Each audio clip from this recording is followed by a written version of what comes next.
প্রতিযোগিতায় প্রথম স্থান আরিফুজ্জামান লস্করকে গোলালিয়া খানকায় সংবর্ধনা। গোলালিয়া আঞ্চলিক ইমারাতে শরিয়া নদওয়াতুত তামিরের ব্যবস্থাপনায় খানকায় তৈয়বিয়া শুক্রবার সর্বভারতীয় হিফজুল কোরআন প্রতিযোগিতায় প্রথম স্থান অর্জন করা কাটিগড়া আরিফুজ্জামান লস্করকে খানকায় সংবর্ধনা দেওয়া হয়।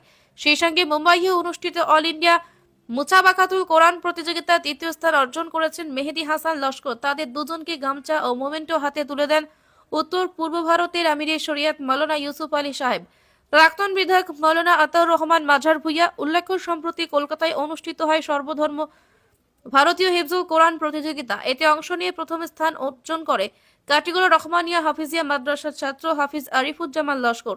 এটা আসাম তথা বরাকের একটি গর্বের বিষয়। তাই এদিন আরিফুজ্জামানকে গোলালিয়া খানকায় সংবর্ধনা দেওয়া হয়। তাছাড়া এদিন বিভিন্ন আঞ্চলিকের সাবাহে মক্তবের ছাত্রীদেরকে পুরস্কার দেওয়া হয়।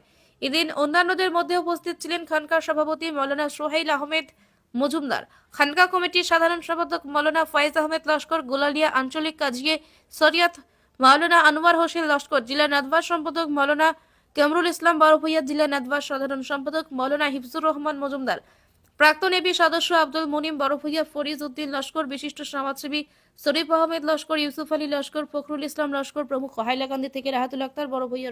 শাহিদুল হক বড়ভূইয়া, নুরানি মৌলানা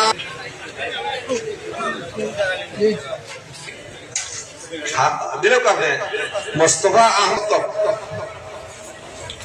হাবিব হাবিব উজান কুবা তৈবিয়া সবাই মক্তব খানজুন আঞ্চলিক এই মাদাতুল হক কি আল্লাহ পাকে এই বাচ্চারারে নেক হায়াত দেওয়া বালা করে পড়াশোনা তাড়াহুড়ার মাঝে দিলেও আপনারা বুঝছেন সবাই মক্তব সকালে যে ইমারতে শরিয়া নদওয়ার নিসাব মতে পড়া হয়, নিসাব পড়ায় এই নিসাব করে আমরা নদওয়ার পক্ষ থেকে ট্রেনিং দেওয়া হয়, সুন্দরভাবে পরীক্ষা দেওয়া হয়। এখন দরকার আপনারা আমরা যারা প্রত্যেক মহল্লা হামসায়া আছি আমরা খেয়াল করে গার্জিয়ান লগে যোগাযোগ করিয়া কলকাতার রীতিগত মাদ্রাসা দিতাম আর মেসা বাবুদের যাতে পড়াইতে যাতে তারা অনুপস্থিত থাকেন না খেয়াল করতাম। আর মোয়াল্লিম সাহেব আমরা কিছু বেতন বাড়াইবার চেষ্টা করতাম। ও কয়েকটা কথা হইয়া আমার কথা শেষ। আপনারা উকিল সাক্ষী যারা কন্ট্যাক্ট করা পাবে